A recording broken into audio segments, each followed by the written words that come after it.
아버지 당신의 마음이 있는 곳에 나의 마음이 있기를 원해요. 아버지 당신의 눈물이 고인 곳에 나의 눈물이 고이길 원해요. 아버지 당신이 바라보는 영혼에게 나의 두 눈이 향하길 원해요. 아버지 당신이 울고 있는 어두운 땅에 나의 두 발이 향하길 원해요. 나의 마음이 아버지의 마음 알아. 내 모든 뜻 아버지의 뜻이 될 수 있기를 나의 온 몸이 아버지의 마음 알아. 내 모든 삶 당신의 삶 되기를.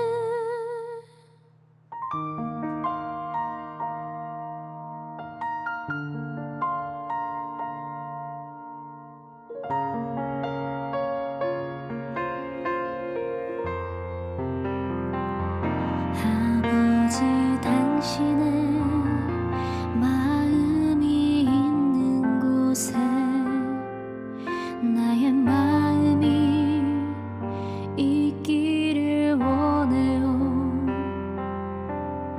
아버지 당신의 눈물이 고인 곳에 나의 눈물이 고이길 원해요. 아버지 당신이 바라보는 영혼에게 나의 두 눈이 향하길 원해요. 아버지 당신이 울고 있는 어두운 땅에 나의 두 발이 향하길 원해요. 나의 마음이 아버지의 마음 알아. 내 모든 뜻 아버지의 뜻이 될 수 있기를 나의 몸이 아버지의 마음 알아. 내 모든 삶 당신의 삶 되기를. 아버지의 마음 알아. 내 모든 뜻 아버지의 뜻이 될 수 있기를 나의 온 몸이 아버지의 마음 알아. 내 모든 삶 당신의 삶 되기를. 내 모든 삶 당신의 삶 되기를. 내 모든 삶 당신의 삶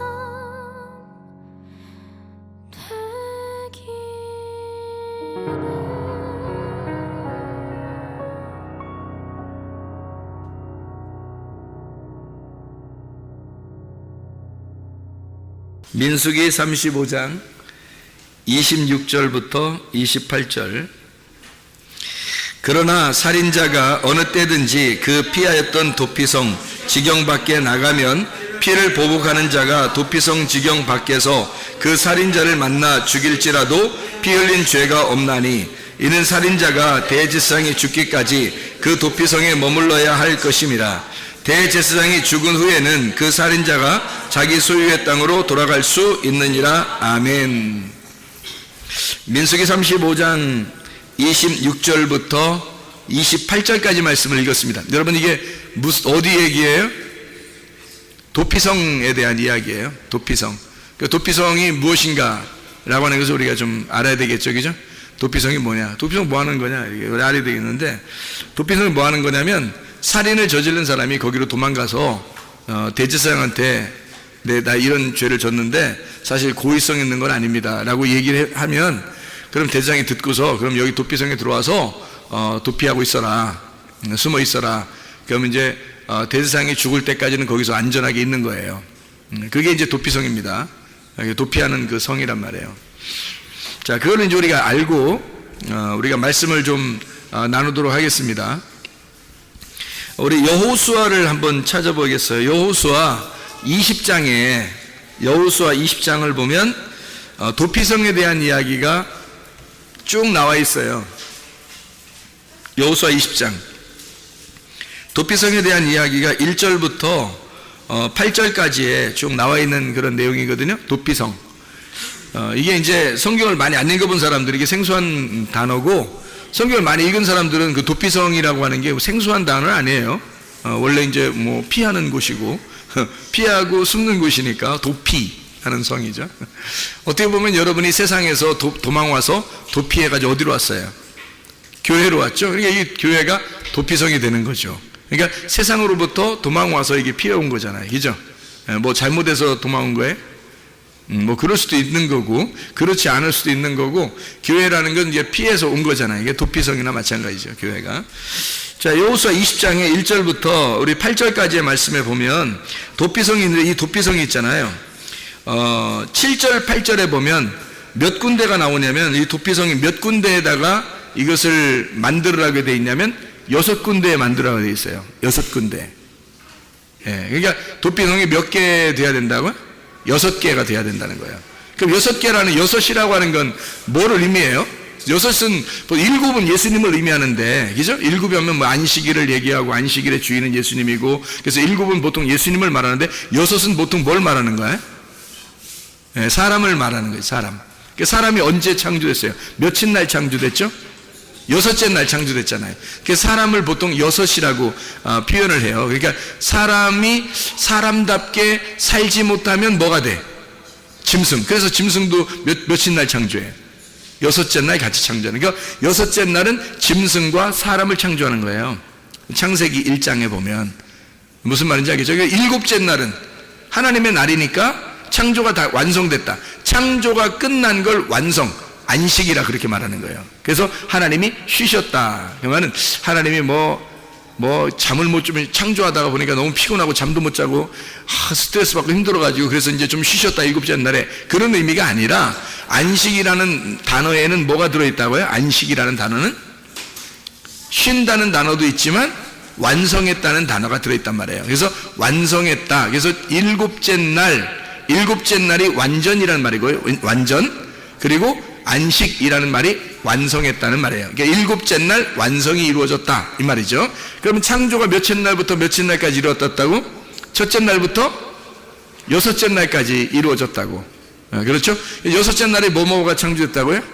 사람과 짐승이 창조됐다고. 그래서 사람답게 살지 못하면 짐승이 된다고. 짐승이 거듭나면 사람 된다고. 그래서 야 짐승 같은 놈아, 네가 거듭나면 사람 된다, 이렇게 되는 거죠. 그런데 이제 사람이 막 사람답게 못 살면 이 짐승 같은 놈이 되는 거죠. 이렇게 반대로. 그러니까 짐승과 사람은 같이 공존하는 거예요. 어디에 공존할까요?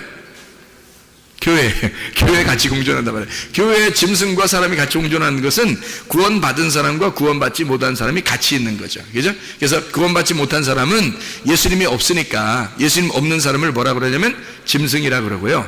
예수님이 있는 사람을 사람이라 그렇게 말하는 거예요. 무슨 말인지 알겠죠? 그죠? 그래서 짐승과 사람이 같이 있다. 교회 안에는. 그러니까 하나님의 그 품 안에 같이 있는 거예요. 그래서 6째 날 같이 창조된 거예요. 그러니까 요한계시록에 보면은 숫자 6이라는 숫자가 3번 나오는 게 있는데 그걸 뭐라 그러죠?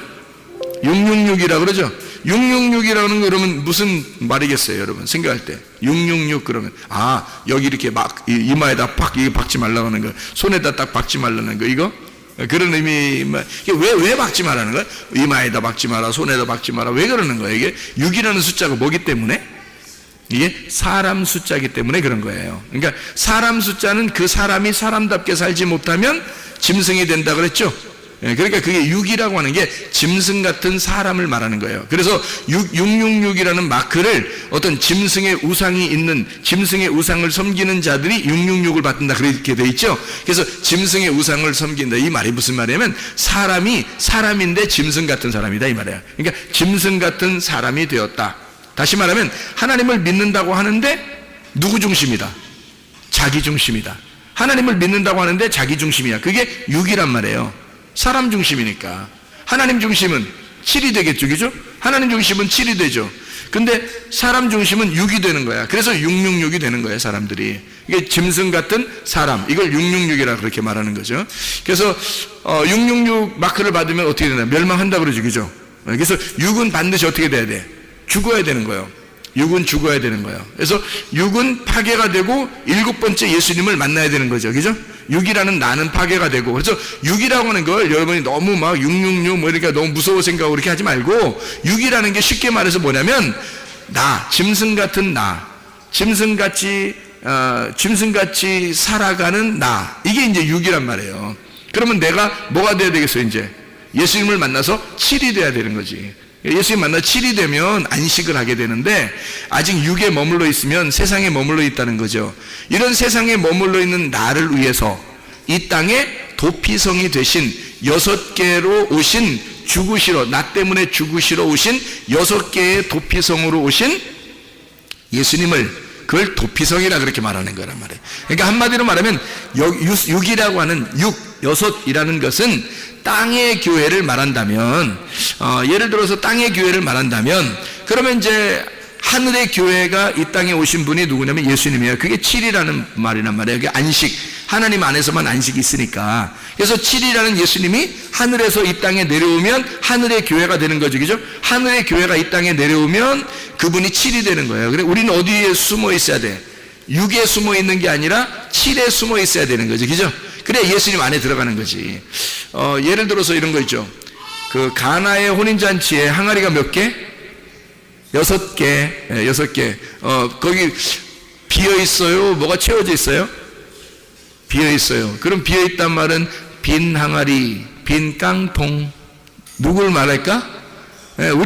우리가 빈 깡통 6개. 왜 하필 6개가 있는 걸까요? 6이라는 숫자를 맞추기 위해서입니다. 어느 집에 갔더니 항아리가 다 6개씩만 있어요?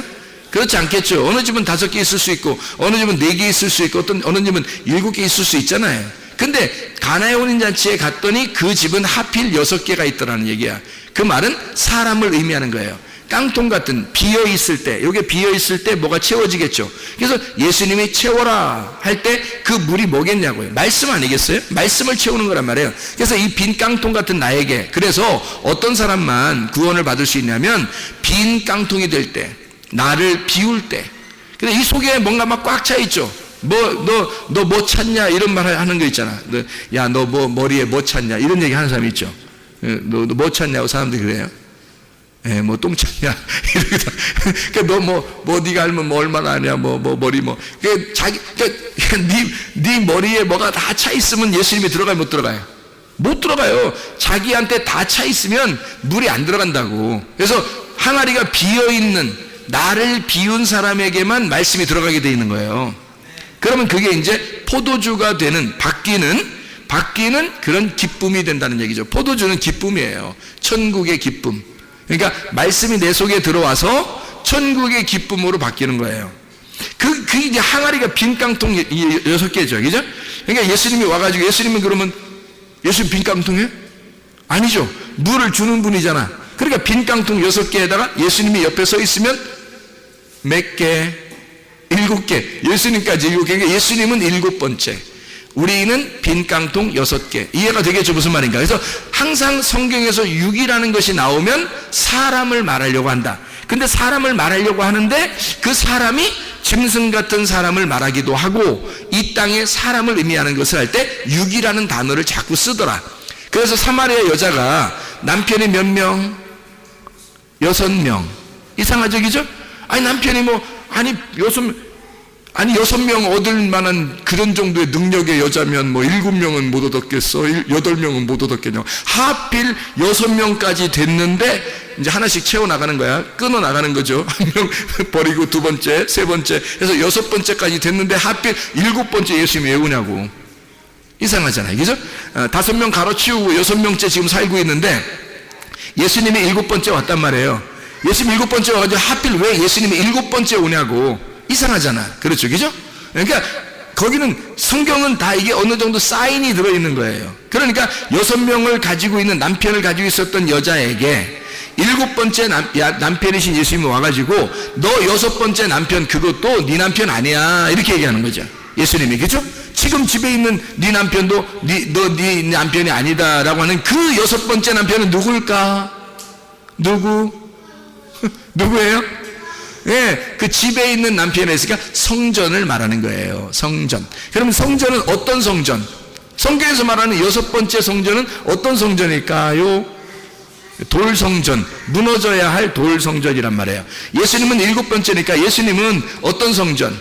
무너지지 않는 성전이란 말이에요. 예수님은 견고한 하늘의 성전이고 이 땅의 성전은 무너져야 되잖아. 짐승 같은 나니까. 짐승 같은 나는 돌 하나도 돌 위에 남지 않고 다 무너진다. 마태복음 24장에 나와 있는 얘기입니다. 그러니까 이게 종말이 어디에 이루어져야 되는 거야? 내 안에서 이루어져야 된다는 거지. 이해가 되겠죠? 종말은 내 안에서 이루어져. 왜? 내가 666이니까. 내가 666이니까 이 안에서 종말이 이루어져야 된다는 거지. 6개 깡통 빈 항아리는 그 속에 물이 채워지면서 7번째 남편을 만났을 때 7번째 주인을 만났을 때 6 항아리가 물이 채워져 가지고 포도주로 바뀌는 거예요. 이해가 되겠어요? 그러니까 6개는 주님을 만나면 7번째를 만나면 6개가 완전해진단 말이에요. 그래서 안식을 누리는 것이다. 무슨 말인지 알겠죠? 이렇게 6이라고 하는 숫자는 예수님 말고 사람을 의미하는 나를 말하는 것인데 이 나는 어떤 나냐? 6번째는 무너져야 할 나, 죽어야 할 나. 그래서 666을 받은 사람은 다 어떻게 된다 그래요? 하나님이 대적하시고 죽인다 그랬죠. 그죠? 요한계시록에 나온 왜 그러냐면 6번째는 죽어야 되기 때문에 그런 겁니다. 그러니까 빈 깡통이 원래 자기가 빈 깡통일 때 여러분이 빈 깡통을 생각해 보세요. 빈 깡통이야 자기가. 하긴 뭐 머리도 난 비었어 뭐 이런 식으로 생각할지도 모르겠지만 하여튼 빈 깡통이야 자기가. 그럼 빈 깡통이면 빈 깡통이 나야. 어? 빈 깡통이 나야. 그러면 빈 깡통이 죽어버리려면 어떻게 해야 돼요? 빈 깡통이 죽어버리려면 아이고 그냥 발로 밟아버린다네. 발로 밟아버린대야. 그러니까 빈 깡통이 죽으려면 발로 밟어? 아니죠. 빈 깡통이 죽으려면 거기에 물을 채워야 되는 거예요. 반대로 생각해 보세요. 그죠? 자, 빈 깡통이 원래 나야 그 빈 깡통이 반대가 되려면 빈 깡통이니까 반대가 되려면 물을 채워야죠. 그래서 예수님이 그 빈 깡통에다가 물을 채워서 반대를 만드는 거예요. 짐승 같은 너에게 이 마음이 비어지니까 너에게 물을 집어넣어서 말씀을 집어넣어서 너를 사람 만드는 거예요. 누가? 예수님이 와가지고 6개의 항아리인 네가 나를 만나 7개가 되는 거란 말이에요. 예수님을 만나서 7개가 되고 그 항아리 그러니까 이 물이 바뀌어가지고 어떻게 돼요? 변해지잖아요. 물이 변하여 포도주가 되는 거죠. 그래서 그 가나의 혼인잔치에 새 포도주를 먹이는 겁니다. 그러니까 옛날 묵은 포도주가 다 떨어졌잖아요. 그죠? 옛날 묵은 포도주가 다 떨어졌어. 그 말은 구약, 율법이라는 구약이라는 선악과가 다 사라졌다 이 말이야. 그리고 빈 깡통이 되었다. 빈 심령, 우리들이 심령이 가난하게 될 때 그 안에다가 하나님은 하나님의 말씀을 집어넣는다. 그 말씀이 하나님의 나라의 기쁨이 될 것이다. 이게 새 포도주란 말이에요. 이해가 되겠죠? 그러니까 묵은 포도주가 다 떨어지니까 깡통이 비어 있어요. 거기에다가 새 물을 집어넣어서 거기서 새 포도주를 만들어 새로운 포도주가 되는 할례를 받은 후에 예수 그리스도와 함께 기쁨을 갖는 생활을 하게 될 것이다 라는 말이란 말이에요. 자, 이해가 되겠죠? 무슨 말인가? 이렇게 왜 도피성을 몇 개를 만들어요? 여기 보니까 여호수아 20장에 7, 8절에 보면 몇 개인지 한번 여러분이 세보세요. 도피성이 몇 개인가? 7, 8절에 도피성 몇 개? 몇 개? 6개예요. 지금 계속 몇 개 얘기했어요? 6개 얘기를 했잖아요. 6개 얘기를 계속 하고 난 다음에 지금 여기 도피성 몇 개, 이러면 이제 몇 개야? 쳐다보지도 않고 6개, 그럼 정답이야. 여기 6개 딱 나온 거예요. 왜냐면 6개라고 하는 도피성은 그럼 뭔 거예요? 이 땅에서 살인한 자가 도망가서 있는 곳이란 말이에요. 그죠? 살인자가 도망가서 있으니까 도피성은 어떤 놈만 있는 거니까 다. 순살인자 강도만 거기 와 있는 거야. 이해가 돼요? 이게 도피성이니까 완전히 무슨 집단이야, 이게? 이게 무슨 범죄 소굴 집단이야. 무슨 말인지 알겠어요? 그러니까 살인자, 강도, 도둑놈, 죄인들이 막 도피성만 도망오는 거예요, 여기서? 그래서 도망와가지고 거기에 딱 있어. 거기에 순 그런 놈들만 꽉 차 있어요. 그러면 거기를 뭐라 그래? 감옥이라 그러는 거야. 그러니까 성경에 자 보세요. 도피성은 또 다른 말로 말하면 뭐다 그러니까? 감옥이다 이런 말이지. 자, 이렇게 생각할 수 있겠나? 자, 도피성이 감옥이란 말이에요. 그러니까 잘 이제 들어보세요. 그러니까 여러분이 그냥 여러분 나름대로 자꾸 생각하지 마세요. 여러분 나름대로 자꾸 생각하면 이 헷갈려지니까. 그러니까 잘 이제 따라오면 되는 거예요. 여러분이 따라오면 뭔 얘기 하나 따라가 보자. 이렇게 따라와 보세요. 그래서 이제 도피성이 6개니까 이 6을 가두어 둘 수 있는, 그러니까 빈 항아리가 있는데 그 빈 항아리는 6개의 빈 항아리는 이 땅에 있는 거란 말이에요. 그죠?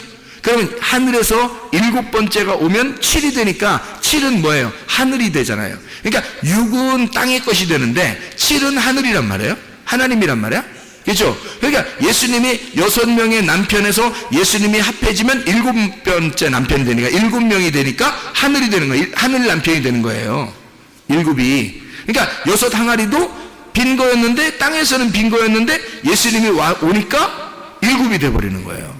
그래서 하늘 것이 돼버리는 거예요. 도피성도 몇 개예요? 6개. 이 땅에서 감옥 같은 거였는데 예수님이 오니까 이 감옥이 천국이 되는 거야. 이게. 그래서 이게 도피성이 되는 거예요. 그게 누굴까? 여기서 말하는 도피성에 누가 있는 거예요? 누가 있다고? 누가 죽을 때까지 거기 있어야 되는 거예요. 대제사장이 죽을 때까지 거기 있으라고 했잖아요. 그죠? 그러니까 대제사장이 누군 거예요? 성경에서 창세기부터 요한계시록까지 전체를 봐도 대제사장은 누구를 말해요? 예수님을 말하는 거예요. 전체, 이 전체에서 대제사장을 나를 말하고 써? 생각해 보셔요. 그래서 성경 전체에서 대제사장 그러면 뭐 여기 있는 성도 중에 한 명 그런 얘기하겠어? 아니에요. 우리를 대제사장이라고 부르진 않습니다. 성경에서 우리는요 제사장인 거예요. 그냥 왕 같은 제사장이다 이렇게 하지 대제사장이다 막 이렇게 말 안 해요. 대제사장은 누구밖에 한 명밖에 없어요. 전 이스라엘에 한 명. 대제사장은요, 그 대장은 대표거든요. 그게 예수님이에요. 그분이 예수님이고 우리는 그분에게 속한 제사장들인 거지. 이해가 되겠죠? 그래서 대제사장은 예수님인 거야. 그러니까 예수님이 죽을 때까지 거기 있으라는 거야. 맞죠? 예수님이 죽을 때까지 거기 있으라는 거예요. 그게 도피성이라는 거죠. 지금 금방 민수기 35장 26절부터 28절 우리가 읽었잖아요. 그죠? 읽었으니까 보니까 아하, 도피성이라고 하는 게 대제사장 되는 예수님이 죽을 때까지 거기에 있는 거구나. 우리가 살인자들이. 살인자라고 하는 건요 간단해요. 성경의 그 살인자라고 하는 건 여러분이 살인하면 옆집 사람 뭐 어떻게 하고 뭐 이런 거 살인자 뉴스에도 많이 나오고 이러던데 그런 의미가 아니에요. 성경의 살인자는 동물 같은 거 이렇게 잡아가지고 제사 드리는 거 있잖아요. 그걸 다 살인한다고 그래요. 성경의 살인은. 그러니까 이런 의미를 잘 모르면 진짜 사람 죽인 줄 알아요. 그런 의미가 아니에요. 그럼 여러분이 그렇게 되면 진짜 사람 죽인 게 살인이라고 생각하면 여러분이 교회 나오잖아요. 그럼 어떻게 되냐면 나는 사람 안 죽였는데 이렇게 되는 거예요. 자기는 착한 사람이야. 완전히 뭐 착하니 컴플렉스에 걸려가지고 그 컴플렉스예요. 그게 너무 착한 게 컴플렉스야. 그래가지고 교회 나오면 자기는 엄청 착한 사람, 뉴스 보면은 나쁜 놈들 엄청 많고 거기에. 그러니까 교회에 앉아있는 사람들이, 교회 다니는 앉아있는 사람들이 다른 사람을 다 비판하고 앉아있는 거예요. 그러니까 조금만 교회에서 누가 잘못한다 그러면 자기가 막 비판하는 거예요. 저 사람 왜 저래? 난 안 그런데. 이렇게 되는 거예요. 성경에서 말하는 살인은요 동물 제사를 말하는 겁니다. 구약에 속해 있는 사람을 살인자라 그러는 거예요. 구약에 속해 있는 사람, 예수님을 못 만난 사람, 예배를 못 드리고 제사를 드린 사람을 살인자라 그러는 거예요, 성경에서. 그 살인자를 뭐라고 다른 말로 말하면 우상숭배자를 말하는 거예요. 우상숭배자를 다른 말로 말하면 음란이라고 말하는 거예요. 그래서 너희가 간음했다, 음란했다, 그게 뭐냐면 아버지 하나님이 있는데 남편이 거기 있는데 다른 남자를 따라갔다 이거야. 그게 음란이라 그러는 거예요. 그거를 우상숭배라 그러죠. 그 우상숭배가 하나님을 죽이는 행동이다라고 해서 그거를 살인이라 그러는 거예요. 이해가 되겠죠? 무슨 말인가? 그래서 이 살인한 자가 몰랐단 말이에요. 자기가 그렇게 죽인 줄 몰랐어요. 여러분이 뭐 누구 사람 죽인 것도 아니고 말이에요. 제사를 그렇게 드리려고 했던 것도 아니고 모르잖아요. 그런데 어느 날 교회를 와보니까 알게 된 거예요. 말씀을 듣다 보니까 살인이 뭔지를 알았어요. 간음이 뭔지를 알았어요. 우상숭배가 뭔지를 알았어요. 죄가 뭔지를 알았어요. 이러니까 이게 그전에는 어떤 상태예요? 그전에는 알고 한 거예요? 모르고 한 거예요? 모르고 한 거란 말이에요. 그래서 모르고 죄를 진 사람이 도망치는 곳이 어디다? 도피성이라는 거지. 말씀을 모르는 사람이 이제까지 죄를 졌단 말이야. 그러니까 그걸 모르고 한 거잖아. 제가 죄를 엄청 졌어요. 옛날에 죄를 목사인데도 죄를 엄청 져서 나 이렇게 살면 안 되는데 라고 하면서도 죄를 져가지고요, 제가 부담이 엄청스러웠단 말이에요. 이러다가 내가 큰일 나면 어떡하지? 그래도 나 예수님 믿으니까 천국은 갈 거야, 뭐 이렇게 생각했다가 뭐 이게 나를 위로하는 거죠. 위로하고 변명하고 막 나를 그렇게 포장하려고 했던 거죠. 그런데 사실은 그렇지 않아요. 제가 엄청 죄인이었단 말이에요. 그러니까 사람들이 볼 때는 뭐 저를 보면 목사님이니까 뭐 착한 줄 아는데 그것도 진짜 바리새인인 거죠. 이게 그런 것들도 바리새인. 그러니까 정말로 나쁘게 죄를 지은 나를 내가 스스로 날 보면서 하나님 앞에 회개하고 싶지 않겠냐고요. 내가 목사인데 그래도 양심상 내가 하나님 앞에 회개하고 싶지 않겠냐. 그래서 하나님 앞에 회개하려고 여기 이제 무릎을 꿇고 하나님 앞에 기도를 했단 말이에요. 하나님 정말 회개합니다. 내 진짜 다시는 안 할 테니까 내가 이런 죄를 안 짓고 이런 죄를 안 짓고 이런 죄를 안 지려고 하는데 하나님 정말 용서해 주세요. 이렇게 하고 기도를 하는데, 그렇게 기도를 시작했는데 많이 한 게 아니에요. 시작을 했는데 눈물이 펑펑 나는 거예요. 눈물이 펑펑 나는 거예요. 내 인생이 너무 험난했던 거야. 인생이 너무 험난해. 제가 오늘 예배 드리기 전에 우리 그 얘기를 했는데 나보고 먹을 걸 왜 이렇게 욕심내냐는 듯이 쳐다보더라고요. 이 과자 이렇게 내가 먹은 거 있을 때는 항상 날 먼저 생각해야 돼. 왜 이러니까 막 지들끼리 웃으면서 이렇게 불쌍하다는 듯이 그럼 먼저 드세요. 뭐 이런 식으로 하더라고요. 그래서 내가 사실은 말이야. 내가 나쁜 과거가 있어서 그래. 뭐냐면 내가 2번 굶어 죽을 뻔했어요. 왜요? 미치더라고. 왜요? 그러니까 뭐 별소리 다 한다 이런 얘기겠죠, 저한테. 근데 사실 왜요? 근데 나는 진짜 2번 굶어 죽을 뻔했다 이렇게 얘기했는데, 그게 무슨 말이냐면 제가 배고파서 2번 굶어 죽을 뻔한 사람이에요. 그러니까 하나님 앞에 내가 한번 기도하면서, 금식하면서 내가 기도하면서 뭐라 했냐면, 하나님, 나 먹을 것만 하나님 저한테 주시면 제가 하나님 일할 수 하겠어요. 그렇게도 고백한 사람이에요. 그러니까 먹을 것만 있으면 나 하나님 살겠습니다. 다른 거 하나도 없어도 돼요. 나 먹여만 주면. 그때 응답받은 게 뭐라고요? 너 잘 먹게 해주겠다. 너랑 같이 있는 사람도 잘 먹게 해주겠다. 이걸 응답받은 사람이에요, 제가. 세상에 이런 것도 응답해줘. 별걸 다 응답해줘, 보면은. 그때 이제 그래서 너무너무 기쁜 거예요. 막 먹는 건 하여튼 뭐, 내 주변에 먹는 건 하여튼 있겠구나. 끊이지 않겠구나. 내가 안 먹어서 그렇지. 내가 안 먹으면 뭐 다이어트 하는 거고, 이제 내가 먹으면 다 이트 하는 거고요. 내가 안 먹으면 다이어트, 내가 먹으면 다 이트 하는 거예요. 그래서 다 이트 하는데, 이제 제가 이렇게 살면서 생각을 해보니까, 내가 이 하나님, 내가 정말 잘못했습니다. 내 용서해 주세요. 고백하는데요. 주님이 뭐라고 그러냐면요. 그래서 이제 분명히 제가 그 응답을 받았어요. 분명히. 어떻게 했냐면 깜짝 놀랄 수도. 뭐라고 하냐면요. 네가 죄를 지은 것은 그건 죄가 아니야. 그래요. 네가 죄를 지은 건 죄가 아니야.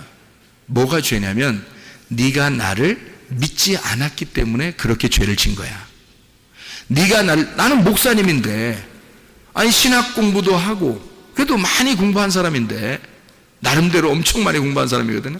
잠도 안 자가면서. 근데 내가 하나님을 몰라?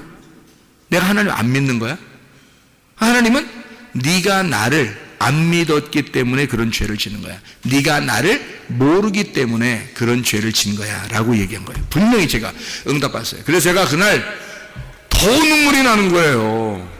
더 눈물이 나. 왜 더 눈물이 나면 이제까지 내가 하나님을 알려고 공부하고 하나님을 그래도 잘 믿는다고 생각하고 내가 목사 생활을 하고 있었는데, 그래도 적어도 내가 죄는 짓지만 그래도 하나님 아는 건 내가 좀 안다고 생각했단 말이에요. 그래서 설교도 하고 그랬죠.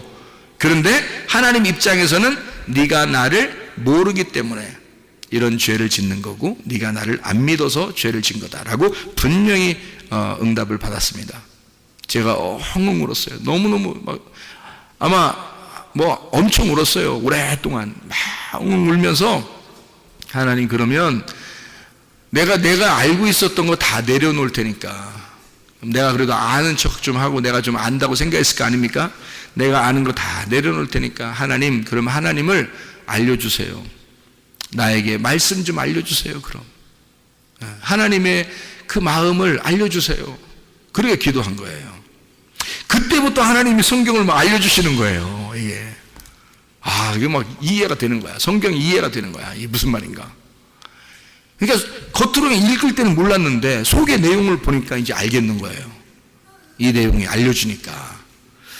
그렇게 하나님을 알게 되는 거예요. 주님을 만나면 내 빈 깡통 같은 내 6개의 항아리가 주님을 만나면 채워져서 7개가 된다는 얘기예요. 그러니까 6 남편을 가지고 있던 자가 주님을 만나 7번째 남편인 예수님을 만나서 이 모든 게 7 남편이 돼버리는 거죠.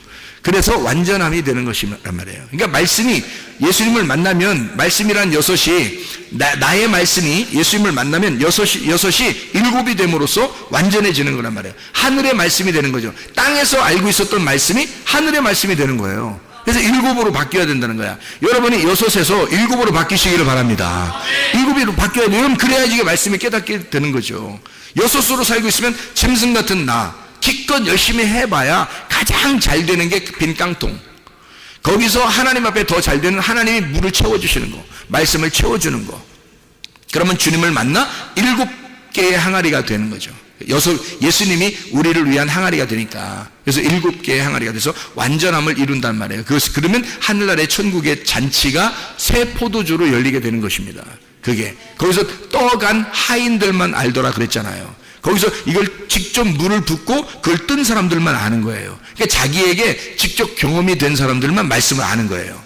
이게 그냥 들려진다고 다 아는 게 아닙니다. 이렇게 다 들려줘도요, 자기의 마음판에 다 오는 사람이 있다고요. 심령이 가난한 사람, 자기 정말 빈 항아리로서 주님의 물을 기다리는 사람들이 있다고요. 그 사람들한테는 말씀이 들어간다고. 이게 그러면 주님의 잔치가 열어지는 거죠. 그 속에서 막 기쁨이 있죠. 말씀으로 막 기쁨이 있다고요. 자, 이 도피성이라고 하는 게 6개인데 여기에 누가 있다? 대제사장이 있다. 대제사장이, 그 대제사장이 거기에 사는 동안에 우리는 이런 죄가 아니라 결국엔 뭐라고요? 살인이라고 하는 게 우상숭배고, 우상숭배가 음란이다, 간음이다 이거야. 그럼 이게 같은 거란 말이에요. 그러면 여러분, 우리 모두 다 이게 안 걸린 사람 있을까? 없죠. 이게 안 걸린 사람이 없는 거예요. 그러니까 다 6에 속한 사람들이란 말이에요. 우리 인간은 다 6에 속한 사람들이라고. 그러니까 7번째 대제사장한테 도망가지 않으면, 도피성에 있는 대제사장한테 도망가지 않으면 안 된다고. 이게 그러니까 대제사장한테 가서 숨어 있어야 우리가 사는 거란 말이에요. 그 도피성에. 이게 이제 이 땅의 교회인데요, 이 땅의 교회를 6개의 땅의 교회를 이야기합니다. 6개인데 보면 뭐가 되어 있냐면 게데스라는 데가 있습니다. 이 성경에 여호수아 20장의 7, 8절을 여러분이 보면 게데스라는 데가 있어요. 그게 첫 번째 도피성입니다. 게데스. 그리고 세겜이라는 데가 두 번째 도피성이고요, 세 번째 도피성이 헤브론입니다. 그리고 네 번째 도피성이 베셀이라는 데가 나오고요. 여기 이 성경에 지금 나온 겁니다. 여호수아 20장 7, 8절이에요. 그리고 그 다음 도피성이 길랏 라못이죠. 길랏 라못. 그렇죠? 그 다음이 바산 골란이다 이렇게 돼 있죠. 바산 골란 이렇게 되어 있습니다. 그러니까 여기 지금 6개의 그 도피성을 여러분 잘 봐봐요.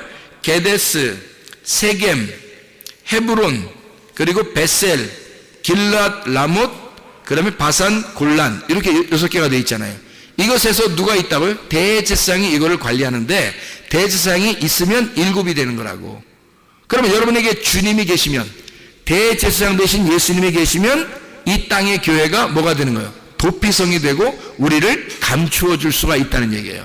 아무리 어떤 죄인이라도 우리를 감추어 줄 수 있다는 거지. 왜? 우리는 모르고 죄 지은 거니까. 우리는 말씀을 몰랐기 때문에 죄를 지은 거니까.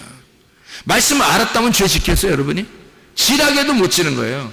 말씀을 알게 되면, 할례를 받고 나면, 거듭나면, 첫째 부활에 동참하면, 예수님을 영접하고 나면 죄 지라게도 못 져요. 마음이 변해버립니다. 그런데 그러기 전에는 늘 죄를 짓게 돼 있어요. 왜 죄를 짓는다고요? 안 믿었기 때문에, 모르기 때문에 그런 거예요. 모르는 게 죄인 거예요. 모르는 게.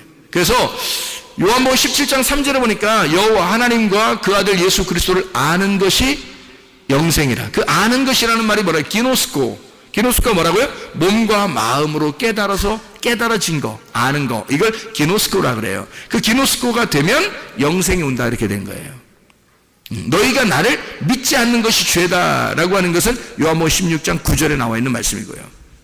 그러니까 이렇게 죄라고 하는 것이 그런 의미다. 이해가 되겠죠? 무슨 말인가? 우리가 생각하는 뭐 어떤 뉴스에 나올 만한 그런 죄가 아니에요. 성경의 죄들은 다 우상숭배, 간음, 음란, 살인, 제사 드리는 거, 구약의 제사 드리는 그런 의미들을 얘기하는 거예요. 내 열심으로, 내 믿음으로 제사 드리려고 하는 거, 이거를 우상숭배라 그러고 음란이라 그러고 살인이라 그러는 거라. 그럼 우리는 어떻게 예배를 드려야 되나요? 제사가 아니라 예배, 영과 진리 안에서 예배를 드려야 된다. 영과 진리 안에서 예배 드리는 것은 뭐다고? 영 안에서, 진리 안에서 예배 드린다는 말은 보이지 않는 세계를 위하여 보이지 않는 믿음을 가지고, 나의 믿음이 아니라 하나님의 아들의 믿음으로 영 안에서 진리라는 말씀을 깨닫는 것이, 그것이 예배라는 말입니다. 지금의 예배는 그래서 여러분이 와가지고 뭐 동물 제사를 드려요? 아니면 말씀 들어요? 말씀 듣는다고요, 여러분이. 이게 예배라고 생각하는 거예요. 왜 이러면 여기서 깨달아지잖아요. 말씀이 깨달아지잖아요. 그러면 영 안에서, 진리 안에서, 영이 진리를 깨닫게 해주잖아요, 이게. 그래서 영 안에서, 진리 안에서 깨달아지면 이걸 예배라고 그런다고, 이거를. 지금은 영과 진리의 예배란 말이에요, 지금이. 제사 드리지 않잖아요, 여러분. 이해가 돼요? 여러분의 열심으로 되는 거예요, 이게? 하나님의 열심으로 되는 거예요. 하나님의 열심으로 되는 거란 말이에요. 나의 열심으로 되는 게 아니고, 내 열심이 들어가면 율법이라 그러는 거고, 하나님이 자기가 열심히 해서 나를 섬겨주시고 나를 구원해 주시고 은혜를 베풀어 주시고 말씀을 주시면 그걸 은혜라 그러는 거란 말이에요. 율법이 아니라 은혜다, 이렇게 말하는 거죠. 하나님이 아들 예수가 이 땅에 오신 것도 은혜로 온 거죠. 우리가 뭐 오라고 해서 온 거 아니에요. 하나님이 자기 아들을 보내신 거란 말이에요. 그걸 은혜라 그러는 거예요. 선물로 우리에게 주셨다, 이렇게 말하는 거죠. 말씀도 그렇게 오는 겁니다. 여러분에게 말씀이 계속 떨어지잖아요, 이렇게. 그것은 여러분이 가만히 앉아있는데 그냥 떨어진다고, 말씀이. 그 씨앗이 떨어진다고요. 이걸 은혜라 그러는 거예요. 율법이 아니라. 이해가 되죠? 그러니까 우리는 율법 안에서 구원받는 게 아니라 은혜가 여러분에게 왔을 때 그게 하나님 아들이라는 선물이고, 그 선물을 받았을 때 씨가 심겨진단 말이에요. 그러면 그 열매를 맺히면 이것이 우리에게 하나님의 아들이 잉태가 되는 거라고, 속에서. 그러면 구원받는 거란 말이죠. 하나님의 말씀이 여러분 속에서 자라나시기를 바랍니다. 말씀이 계속해서 이게 숨겨져 있는 게 아니라 감추어진 것이 드러나서 비밀 없는 친구가 되고, 예수님과 예수 자꾸 이렇게 발화하여 이게 열매를 맺고 자라나야 된단 말이죠. 그 주님의 이 아들이, 하나님의 아들이. 이해가 되겠죠? 우리 속에서 하나님의 아들이 뭐라고요? 그러면 성경에서 말씀이 속에서 자라나야 된다는 거죠. 그러니까 말씀을, 너희가 하나님을 아는 것과 그 아들 예수 그리스도를 아는 것이, 잘 알게 되면 뭘 알아? 어디 보여요? 어디 보여서 알게 됐어? 말씀이거든요. 그 말씀을 알게 되는 것이 너희에게 영생이다라고 얘기하잖아요. 그러니까 말씀을 잘, 우리가 설교 듣는 시간이 어떻게 보면 굉장히 중요한 시간입니다. 그 시간이에요. 근데 사람들은 그걸 잘 모르니까, 이게 진짜 예배인지 잘 모르니까 어떻게 뭐 열심히 어떻게 해야지 예배를 드리는 거야, 뭐 이렇게 생각한다고요. 근데 주님은 원하는 게 뭐겠어요? 너희들은 원래 하나님의 아들이 아니야. 너희들은 양자가 됐잖아. 양자가 됐으니까 너희들은 아버지를 잘 모를 거 아니야. 아버지 하나님을 잘 모를 거 아니야. 그러니까 아버지가 목사를 통해서, 말씀을 깨달은 목사를 통해서 알려주고 싶은 거야. 아버지를 자꾸 알려주고 싶은 거야. 하나님 아버지를 자꾸 소개하고 싶은 거야, 이렇게. 그거예요. 그거 알아달라는 거예요. 하나님을 알고, 이렇게 되는 거예요. 그 아들 예수가 오신 것에 대해서 알고, 이렇게 하면 이게 알고, 이게 영생이란 말이에요. 이게 영생되는 거다, 이게. 얼마나 쉽냐고요. 이게 예배라고요. 그 말씀의 예배란 말이에요. 진리 안에서, 영 안에서 예배. 그래서 신령과 진정으로 예배 드릴 때가 오는 곧 이때라. 아버지께서는 그렇게 예배 드린 자들을 찾으시느니라, 이렇게 되어 있죠. 요한복음 4장 23절 24절의 말씀이잖아요. 그게 예배란 말이에요. 사마리아 여자가 물어봤을 때 예배를 어떻게 드립니까? 예수님이 그렇게 말했죠. 영과 진리 안에서 예배드려라. 신령과 진정으로 예배드려라. 그 말이거든요. 그게 영 안에서 진리 안에서 예배드려라. 그러면 아버지 하나님이 그걸 그 사람들을 찾아가신다. 이렇게 돼 있잖아요. 하나님 우리를 찾아오시는 거예요. 우리는 어떻게 하면 돼? 영 안에서 진리 안에서 예배 드리면 돼. 말씀을 깨달으면 된다. 그 말입니다. 자, 우리가 보면 이제 6개의 그 도피성을 봤는데 그 6개의 도피성이 어떻게 생겼냐면 이렇게 된 거예요. 하나는 게데스입니다. 게데스라고 하는 게요, 카데시라고 하는 단어인데 이 카데시가 거룩한 곳입니다. 거룩한 곳. 이 카데시는 카다시에서 나온 거예요. 이 카다시라고 하는 것은 성결하다, 구별하다, 봉헌하다, 깨끗하게 하다, 선포하다, 이런 단어입니다. 그 말은 무슨 말이냐면 구별된 곳이다라는 뜻이에요. 도피성이라는 말은 이게 게데스에 세워라라고 하는 것은 구별된 곳이다라는 말입니다. 6개가 다 하나거든요. 6개가 하나야. 6개가 6개인데 그게 하나라고요. 지금 이 땅에서의 6개를 설명하려고 하는 거예요. 6 항아리를 설명하려고 하는 거란 말이에요. 그 중에 이름 하나씩을 붙여준 거예요. 그 이름 하나씩 붙여줬는데 그 이름이, 첫 번째 이름이 게데스예요. 그게 거룩하게 구별되었다라는 말이고요. 두 번째 쉐켐입니다. 세겜이라는 이 도피성이 있는데 그 세겜은 쉐켐이라는 단어예요. 이게 산마루입니다. 산마루. 이 쉐켐은요, 쉐켐이라고 하는 단어는 어깨, 목, 짐 올리는 등, 목, 어깨 이런 걸 얘기해요. 여러분 여기 어깨 생각하면 뭐가 생각나요? 어깨 하면 야, 나 어깨 무겁다, 뭐 이런 얘기 하잖아요. 진짜 뭐를 이렇게 들고 있어서 어깨 무겁다는 사람도 있지만 이렇게 뭐 회장 되고 뭐 부회장 되고 그러면 총무 되고 그러면 야, 나 어깨 무겁다, 뭐 이런 얘기 하잖아요. 이게 어깨 무겁다, 책임감을 얘기하는 거죠, 그죠? 책임감도 얘기하는 거고 진짜 어깨가 무거운 짐을 진 걸 얘기하는 거고요. 그래서 책임감을 가진, 책임이 따르는 어깨가 무거운 그리고 짐을 진 그것이 세겜이라는 도피성이에요. 그러니까 도피성의 이름을 가만히 6개를 생각해 보면 그게 뭔지를 알게 되는 거죠, 그죠? 아, 도피성이 뭐 때문에 있구나라는 걸 깨닫게 되는 거죠. 헤브론이 있습니다. 헤브론, 세 번째가 헤브론인데요. 이 헤브론은 교제의 자리라는 뜻입니다. 교제의 자리, 헤브론. 교제라고 하는 건 뭐예요? 하나님과 교제한다 그러면 어떻게 돼요? 예배를 말하는 거죠. 예배. 그래서 헤브론, 아브라함이 헤브론에서 하나님께 제단을 쌓았더라, 이렇게 되는 거예요. 그래서 아브라함이 헤브론에서 제단을 쌓았더라. 자, 다윗이 왕이 될 때 이스라엘 백성들이 아직 인정하지 않고 유대 백성들이 인정하고 있을 때 다윗이 첫 번째로 왕이 돼서 하나님, 나 어디에서 왕권을 내가 행사할까요? 라고 하나님 앞에 기도했을 때 어디로 가라고 하나님이 명령했어요? 헤브론으로 갈지니라, 이렇게 돼 있잖아요. 그 헤브론이, 너 헤브론이나 가라, 이 말이거든요. 너 헤브론이나 가라. 그럼 그 말은 뭐예요? 너 나와 예배에 성공하자. 너 예배 먼저 드려라, 그 말이에요. 너 예배 먼저 드려라. 나하고 교제하자. 너 이 사람들 백성 다스린다고 뭐 왕한다고 어쩌고 뭐 그게 중요한 게 아니라 헤브론으로 먼저 와. 다시 말하면 너 나하고 예배 먼저 드리자, 이거야. 너 나하고 먼저 서로를 알자. 서로 교제하자. 그게 헤브론이에요. 친구가 되는 그 헤브론. 이 헤브론이라는 것은 헤베르에서 나온 단어고요. 이게 단체, 물이라는 단어입니다. 하바르에서 나온 단어고 이게 결합하다, 연결하다, 동맹하다, 쌓아올리다라는 단어예요. 그러니까 함께 결합해서 동맹을 이루는 겁니다. 그러니까 함께 하는 거니까 교제죠. 서로 교제하고 함께. 나 혼자 할 수 없잖아요. 예배를 혼자 드려요? 아니에요. 예배는 함께 드리는 겁니다. 누구하고? 하나님하고 나하고 같이 뭐 해요? 예배를 여러분 쉽게 얘기해서 예배를 뭐라 그래요? 예배를 쉽게 얘기해서 뭐라고 그랬다고 그랬어요? 예배는 뭐 하는 거라고? 먹는 거라고. 먹는 거. 뭘 먹어? 양식이 뭐예요? 말씀. 그러니까 하나님도 먹고 우리도 먹는 거. 그게 예배야. 그러니까 하나님은 뭘 드신다고?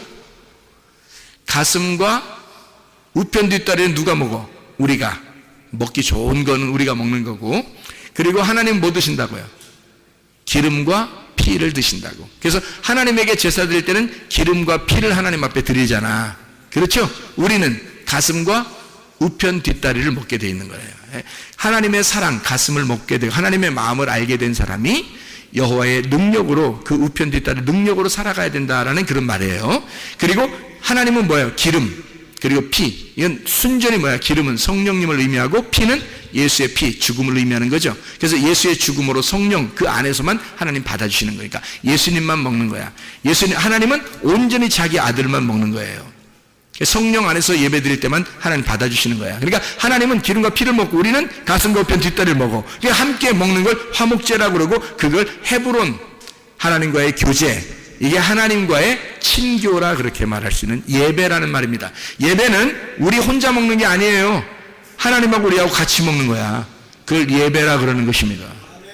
자, 예배 무슨 말인지 알겠죠? 그게 헤브론이라는 얘기입니다. 그 다음에 이제 도피성이 베셀입니다. 베셀이라고 하는 것이 이게 베제라가 아니라 베제르인데 이 베제르라고 하는 이 단어는 접근할 수 없는 지점을 의미합니다. 베제르라고 하는데 이게 엄격히 잘랐다, 금을 그었다, 방어를 한다 이런 말이에요. 그러니까 완전히 보호하고 방어하는 거죠. 바짜르에서 온다는데 이게 잘라내다, 요새화시키다, 강한 벽으로 막는다, 높아서 요새화되어서 접근할 수 없도록 만든다 할 때가 이게 바짜르라는 단어입니다. 그러니까 이 바짜르 베셀이라는 단어는 완전히 보호를 말하는 거예요.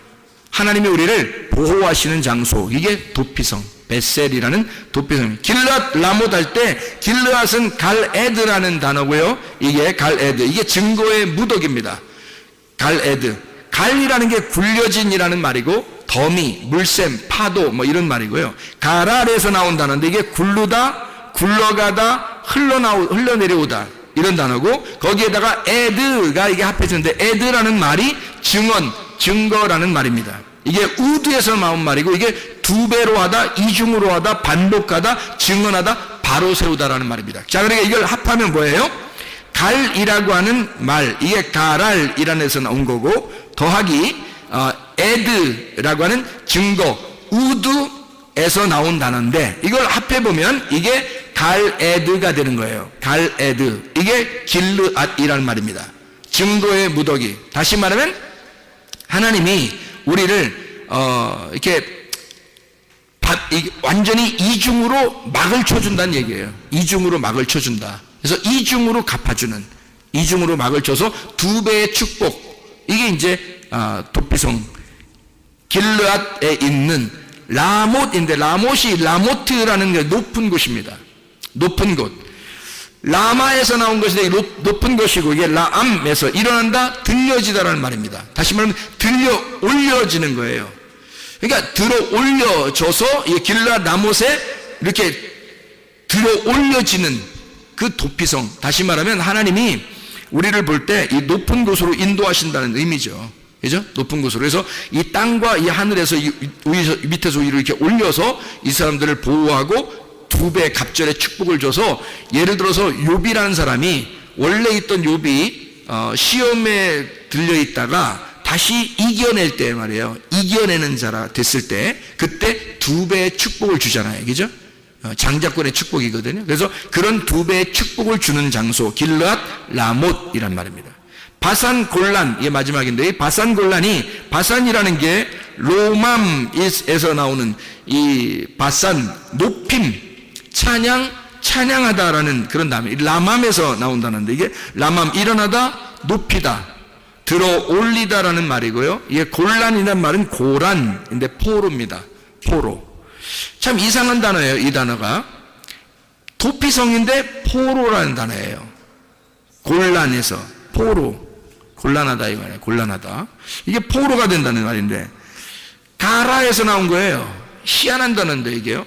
가라, 고라에 가라라는 말로 왔다는 말이에요. 가라라는 말이 무슨 말이면 벌거벗기다, 끌고 가다, 드러내다라는 말이에요. 자, 포로를 벌거벗겨서 집어넣은 장소, 이게 도피성이래요. 자, 그럼 이 도피성이라고 하는 이 단어가 굉장히 우리에게 이상한, 자, 어떤 면에서는 우리하고 예배하자는 말이고, 그리고 어떤 면에서 우리를 보호한다는 말이고, 우리를 들어 올린다는 말이고, 우리를 빨가벗긴다는 얘기도 되는 거예요. 다 어디에서 일어나는 일들이죠? 교회에서 일어나는 일들이에요. 하나님의 말씀을 들을 때 일어나는 일들이란 말이에요, 이게. 그러니까 도피성 자체가 하나님의 말씀이었던 거죠. 도피성 자체가 하나님의 말씀인데 예수가 이것을 깨닫게 해주면 대제사장이 있는 상태에서라면 이 말씀이 깨달아진다. 이 땅에서 말씀이 깨달아진다. 이게 도피성의 6개의 도피성을 설명하는 그런 이야기입니다. 하나님께서는 우리를 호세아서 11장의 4절에 보니까, 호세아 11장 4절에 보니까 사랑의 줄로 이끌었다 그래요. 우리를 사랑의 줄로 이끌었다. 무슨 말이냐면요, 우리를 끌고 간다는 말이야. 포로로 끌고 가는 얘기인데 이상하잖아요. 아가서 2장 13절 보면 뭐라고 돼 있어요? 내 사랑아 일어나 함께 가자 그래요. 내 사랑아 함께 일어나 함께 가자. 그 말은 내가 너를 사랑의 포로로 삼았다. 그러니까 사랑으로 포로를 삼았다는 거야. 그래서 함께 가자는 거야. 그게 끌고 간다는 포로의 입장이거든요. 우리가 포로가 되려면, 이왕이면 예수님의 포로가 돼야 되는데, 로마서 1장 1절에 보니까 이 바울이 뭐라고 하냐면 나는 예수 그리스도의 종이라 그래요. 둘로스. 이게 노예거든요. 예수 그리스도에게 완전히 구속된 자야. 속한 자라는 거지. 이 노예라는 노예. 로마서 8장 2절 보니까 죄와 사망의 법에서 우리의 생명의 성령의 법으로 옮겼다 그랬는데요. 죄와 사망의 법에 있었던 내가 생명의 성령의 법 안에 옮겨진 거예요. 다시 여기로 묶인 겁니다. 죄와 사망의 법에서 묶여있던 내가 생명의 성령의 법으로 다시 묶였다는 얘기야. 여러분이 율법에서 벗어나가지고 교회로 왔더니 알고 보니까 성령님이 우리를 다시 붙잡는다는 거지. 그래서 성령님의 포로가 되어 있는 거예요. 근데 성령님은 우리를 마구잡이로 죄인 만드는 게 아니라 사랑의 포로를 잡아 우리를 일어나 함께 가자. 나의 사랑아 일어나 함께 가자. 그랬더니 이 여인이라는 내가 그 신랑을 떠나질 못하는 거예요. 죄와 사망의 법이라는 그 율법, 그 우악스럽고 율법적인 그 죄를, 나의 죄를 정죄하던 그 율법에서, 죄와 사망의 법에서 내가 묶여 있었는데 우리 주님이 거기서 나를 빼내줬단 말이에요. 빼내주고 생명의 성령의 법 안에 다시 우리를 묶어서 사랑의 포로를 삼았다고.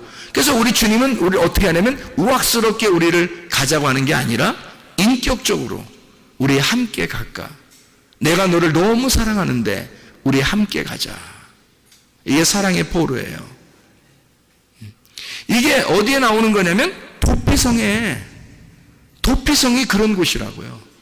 하나님이 우리를 그렇게 사랑하는, 그러니까 우리를 사랑의 포로 삼아서 우리를 같이 함께 가고 싶어 하는 곳. 그게 도피성. 그러니까 우리는 완전히 우리를 뭐 빨개 벗겨가지고 막 우리를 포로를 삼다 그러니까 우리를 어떻게 해 뭐 이런 게 아니라 사랑의 포로. 하나님 우리를 너 있는 모습 그대로, 너 있는 모습 그대로 나는 너를 사랑할 거야. 주님이. 그래서 너를 발가벗겨. 네가 입었던 옷 말고 이제 내가 너에게 옷을 입혀줄게. 그래서 주님이 우리를 발가벗겨서 우리를 끌고 가서 자기의 사랑의 포로를 삼는 거예요. 그랬더니 이 여자가 신랑을, 이런 신랑 만나고 난 다음에 안 벗어나는 거야. 너무 좋으니까, 너무 인격적이니까 안 벗어나는 거야. 자기가 사귀던 남자, 자기가 남편이었던, 섬기던 그 남편은 율법이었고 너무 힘들게 했는데 자기를, 새로운 신랑을 만났어. 은혜라는, 복음이라는, 진리라는 신랑을 만났어요.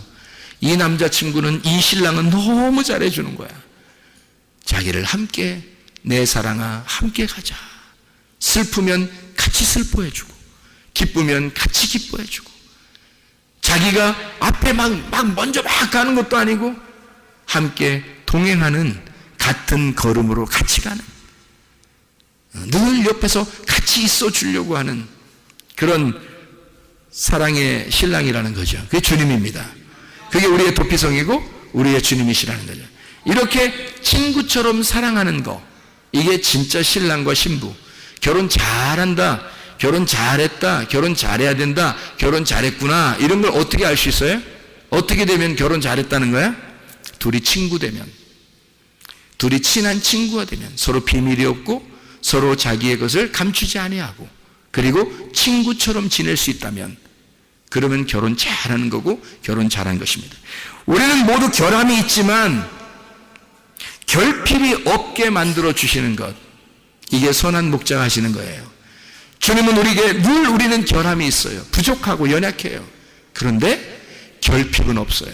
왜? 선한 목자가 되시는 분은 우리의 부족함을 채워주시는, 결핍함을 채워주시는 분이거든, 그 선한 목자가. 그래서 서로가 부족한 점들을 주님이 채워주시는 거예요. 이렇게. 그게 우리의 신랑 되시는 거라고요. 완전한 교회는 세상 어디에도 없습니다. 완전한 교회는 없는데 온전한 교회는 있을 수 있습니다. 온전한. 그래서 너희는 주 안에서 온전하라. 너희가 완전하진 않아. 그렇지만 온전해 줄 수는 있어. 너희들이 깨끗하고 거룩하고 구별되게 그렇게 교회로 살아갈 수가 있다. 이런 도피성이 되어야 된다.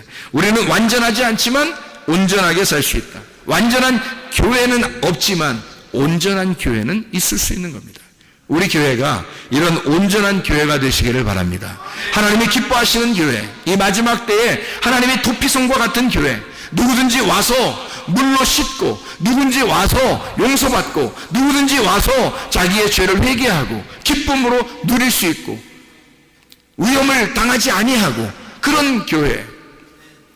열왕기하 5장 14절부터 27절의 말씀에 보면요, 두 사람을 비교하는 장면이 나옵니다. 하나는 7번 요단강에서 물로 씻은 나아만이라는 사람이 있습니다. 자기가 처음에는 아이 뭐 안 씻어요 뭐 이렇게 하다가 그 옆에 있는 사람이 정말 좋은 얘기를 해줬죠. 아이고 뭐 돈이 들어 뭐가 들어 그냥 한번 해봐요. 그냥 이거 믿자고 온전히 한번 해보죠. 뭐 해보고 가지 모르겠더니 그럼 그럴까? 이렇게 해서 물로 이제 씻었어요. 그랬더니 살이 이제 어린아이처럼 깨끗하게 됐단 말이에요. 다시 말하면 살이 깨끗해졌다. 새 살이 돋아왔다는 얘기예요. 새 살이. 그 말은 뭐예요? 거듭났다는 얘기지. 새로워졌다는 얘기지. 거듭났다는 얘기야. 어린아이가 됐다는 얘기예요. 그런가 하면 게하시라는 사람이 있죠. 게하시. 이 게하시라는 사람은 어떤 사람이 탐심이 들어왔어요. 그래서 뭐 거짓말 쳐가지고 그걸 다 또 막 숨겨놨어요. 막 받아가지고 나아만한테 받아가지고 막 숨겨놨거든요. 탐심이 들어왔단 말이에요. 이 탐심이 뭐예요? 성경에서는 골로새 3장 5절의 말씀이니까 탐심은 우상 숭배다. 탐심이라는 게 뭐예요? 선악과 창세기 3장 6절에 창세기 3장에 보면 먹음직 보암직 탐스럽게 하는 거, 이게 선악과예요. 다 욕심을 냈기 때문에 먹은 거잖아요. 그 욕심을 낸 것이 우상 숭배라는 거야. 그것이 간음인 거고. 그래서 이거를 선악과라 그래요. 게하시는 선악과라는 탐심에 걸려 있었던 거래요. 자, 탐심이라고 하는 건 우상숭배고, 우상숭배는 음란이고, 그래서 뭐가 걸려요? 게하시가 문둥병에 걸리는 거예요. 문둥병은 전형적인 죄의 결과물입니다. 속에서 3년, 안에서 3년, 안에 3년, 밖에 3년. 그래서 속에서 문둥병 3년 지나고 갓에서 3년이 지나서 문둥병이 드러나는 거. 이게 완전한 이게 죄인입니다. 그게 게하시가 걸려버린 거죠. 그런데 게하시는 문둥병이 걸려가지고 겉으로 드러났잖아요. 문둥병이. 그러니까 죄인이 된 거죠. 그런데 나아만 어땠어요? 원래 죄인인데, 원래 문둥병이 있었는데 요단강에서 7번 씻어서 죄가 용서되잖아요. 죄가 씻어지잖아요. 요단강에서 7번 씻어요. 그리고 죄가 씻어져. 그랬더니 그 요단강이 뭐가 된 거예요? 그러니까 자기 원래 죄인인데 어디로 들어간 거예요? 요단강으로 들어간 거야. 자, 여러분 지금 우리가 여호수아 20장하고 지금 민수기 35장에 나와 있는 이 말씀을 우리가 토대로 생각해 보니까 지금 요단강은 어딘 거예요? 요단강은 이게 나아만이 어디로 들어갔다고? 요단강에 7번 들어갔다고, 그죠? 7번 들어갔더니 그랬더니 거기서 나오니까 거듭나 새로운 살이 됐다는 얘기 아니야? 그러면 요단강으로, 자기는 원래 죄인이었는데 그 요단강으로 들어갔다 나오니까 살아난 거죠, 그죠? 그 원래 죄인인데 죄가 없어진 거죠. 게하시는 원래 죄가 없었는데 죄인이 된 거고, 뭘 먹으니까? 선악과를 먹으니까, 탐심을 가졌으니까, 욕심을 가졌으니까, 자기 중심으로 자기를 위한 삶을 살려고 했으니까. 그런데 요단강에 7번 들어간 나아만은 자기가 심판받은 거죠. 요단강에서 심판을 받은 거란 말이에요. 자기를 심판한 거래요. 자기의 죄가 다 씻어진 거예요. 그랬더니 이 사람은 뭐에 들어간 거예요? 죄를 지었지만 도피성에 도망간 거잖아요. 요단강에 들어갔다는 얘기는 도피성에 들어갔다는 얘기잖아요. 그렇죠? 그래서 7번 씻어 거기서 완전하게 죄 씻음을 받았다, 이런 말이잖아요. 그 말은 요단강 자체가 뭘 얘기하는 거야? 죽음과 부활을 말한다. 예수님이 마태복음에 보면 예수님이 침례 요한한테 침례를 받을 때 어디로 가요? 요단강으로 가잖아요. 요단강으로 가가지고 어떻게 해요? 예수님이 침례를 받을 때 물에 들어갔다가 나오시잖아요. 그죠? 물에 들어 나오니까 나올 때 어떻게 막 성령의 비둘기같이 하늘문을 열어가지고 그 위에는 말씀이 막 내려오잖아요. 이는 내 사랑하는 아들이다, 내 기뻐하는 자다라고 얘기하잖아요. 그게 언제? 물에 들어갈 때 나와요? 그 소리가 물에서 올라올 때 나와요? 물에서 나올 때 나온다. 그렇지 말하면 죽을 때 있는 게 아니라 물에서 부활할 때 나온단 말이에요. 하나님의 음성이. 이해가 되겠죠? 그것처럼 죽음과 부활을 말하는 곳이 어디냐면 요단강이란 말입니다. 그 요단강에 나아만은 자기를 씻어서 7번 씻어서 죄를 씻음 받고 나병, 문둥병이 있었는데 고침을 받았단 말이에요. 근데 게하시는 문둥병이 없었는데 그 나아만이 가지고 있던 그 문둥병이 게하시한테 들어가 버리는 거예요. 뭘 가지니까? 선악과를 먹어버리니까. 탐심을 가져버리니까. 자, 무슨 말인지 이해가 되시나요? 서로 비교한 장면들입니다. 그러니까 요단강은 지금 뭘 얘기하는 거다? 죽음과 부활을 말하는 거다. 그거를 다른 말로 말하면 뭐라는 거다? 도피성을 말하는 것이다. 도피성을 다른 말로 말하면 뭘까 그럼? 성막, 성전을 의미하는 것이다. 성막, 성전. 지금으로 말하면 뭐다? 그러니까 도피성이 교회다. 그래서 교회는 뭐 하는 곳이다? 여러분을 죽이는 곳이다. 그리고 여러분을 살리는 곳이다. 이해가 되겠습니까? 교회 자체가 그러니까 이게 도피성이라 여러분을 죽이고 여러분을 살리는 곳이다. 이게 죽음과 부활을 말하는 그 말씀이 있는 곳, 이게 교회를 의미하는 것이다. 이해가 되겠죠? 무슨 말인가? 그래서 우리는 피난처라고 하는 게 이게 도피성인데요. 이 피난처가 도피성인데 내 대신 누가 죽어야지만이 거기서 일이 끝나요. 도피성에서 끝나요. 대제사장 되시는 예수님이 죽을 때까지 나는 거기 있어야 돼. 그리고 예수님이 죽으면 다 끝나. 대제사장이 죽으면 이젠 다시 자기 집으로 돌아갈 수 있어요. 그러면 생각해봐요. 대제사장이 안 죽었을 때 만약에 나가면 어떻게 돼? 만나는 사람이 죽여버려, 이 사람을. 옛날에 너 살인죄가 졌지, 너 죄인이지, 그러면 만나는 사람이 이 사람을 죽일 수 있어요. 그런데 대제사장이 죽고 그리고 이 사람이 나갔어. 그러니까 이 사람이 도피성에서 나갈 수 있는 방법은 대제사장이 죽는 방법밖에 없는 거야. 대제사장이 죽을 때까지는 도피성에 있어야 되는 거예요. 나가려면 대제사장이 죽어야지 나가는 거예요. 그러니까 이 사람이 이제 죽어야 되는데, 원래 죽어야 되는데 대제사장이 죽는 거예요. 대제사장이 죽으면 이 사람을 죽이는 법이 끝난 거야. 이 사람을 죽이는 법이 없어져 버린 거예요. 더 이상 정죄가 없는 거야. 죄를 고발할 만한 게 없어진 거예요. 더 이상. 그래서 율법이 끝난 거야. 죄가 끝난 거예요. 그래서 이 사람을 더 이상 정죄할 것이 없으니까, 제사장이 죽었으니까 누군가는 죽어야 나가는 곳이 도피성이에요. 그러니 나의 죄를 위해서 누가 대신 죽은 거야, 대제사장이. 그러니 나는 죽으니까 나는 더 이상 죽을 필요가 없는 거지. 그래서 나는 나올 수 있는 거예요. 이제는 누가 죽이면 안 되는 거예요.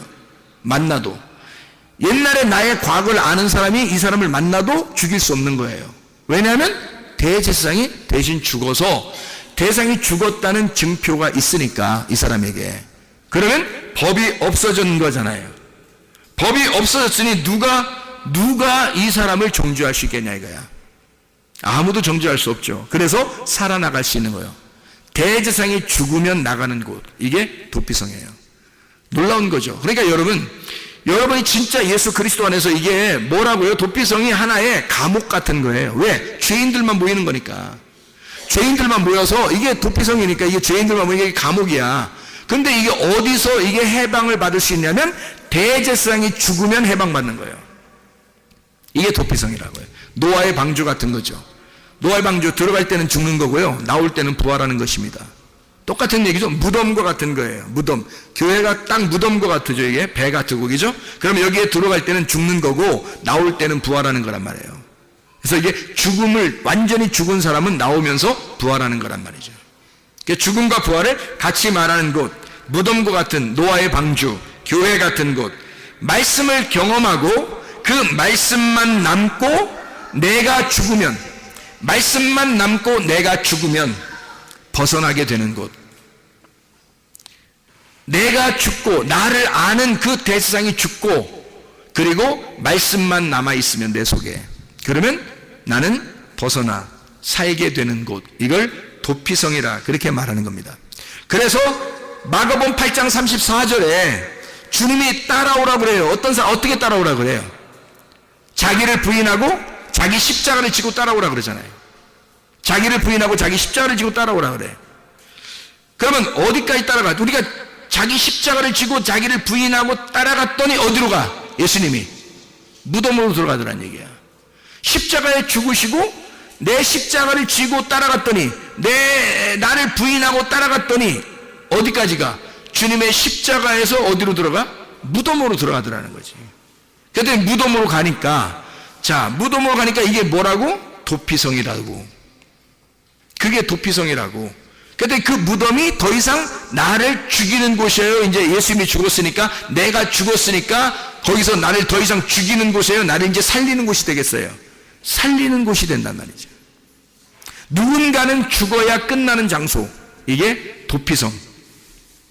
무슨 말인지 알죠? 노아의 방주에 들어갔을 때 모든 사람이 다 죽잖아요. 밖에 있는 모든 사람이 다 물에 의해서 죽어요. 누구만 살아요? 노아 방주 안에 있는 사람만. 그 사람들 안에, 노아 방주 안에 들어가서 뭘 했다 안 했다? 아무것도 안 했다. 왜? 그거는 성경에 쓸 수가 없다. 뭐 했다고 쓸 수가 없다. 왜? 노아 방주 자체가 무덤이니까. 노아 방주 자체가 무덤이니까 예수님이 무덤에 들어가면 무덤에서 어떻게 돼? 반드시 부활하는 거예요. 여러분이 죽고자 하는 자는 반드시 어떻게 돼? 사는 거야.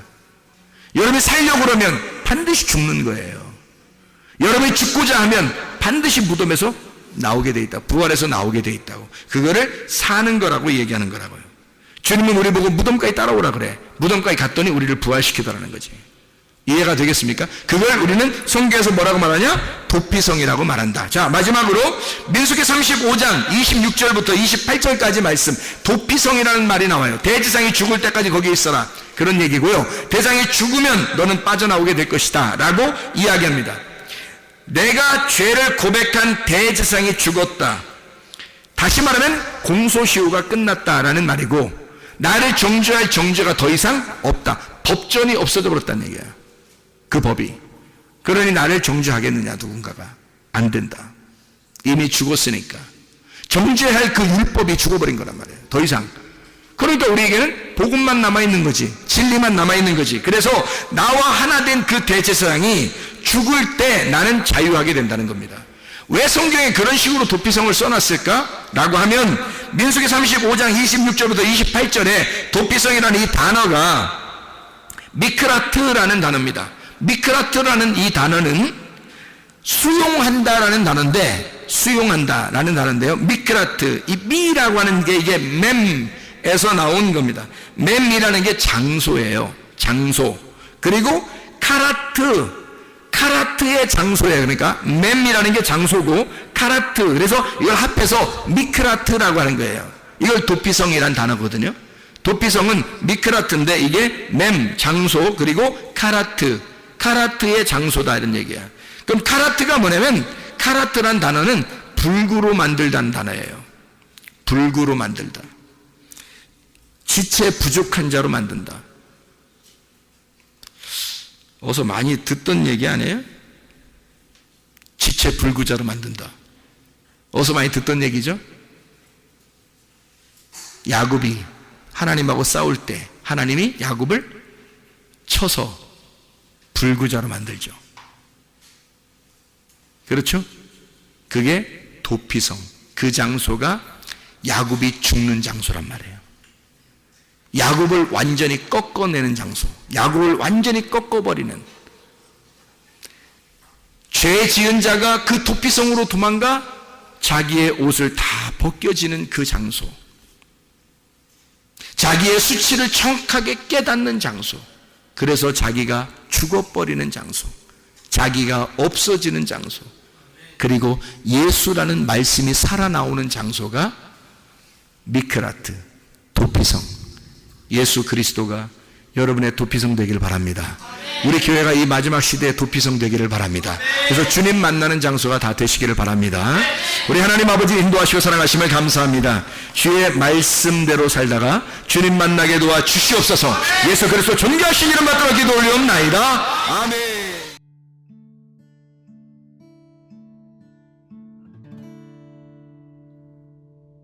내 속에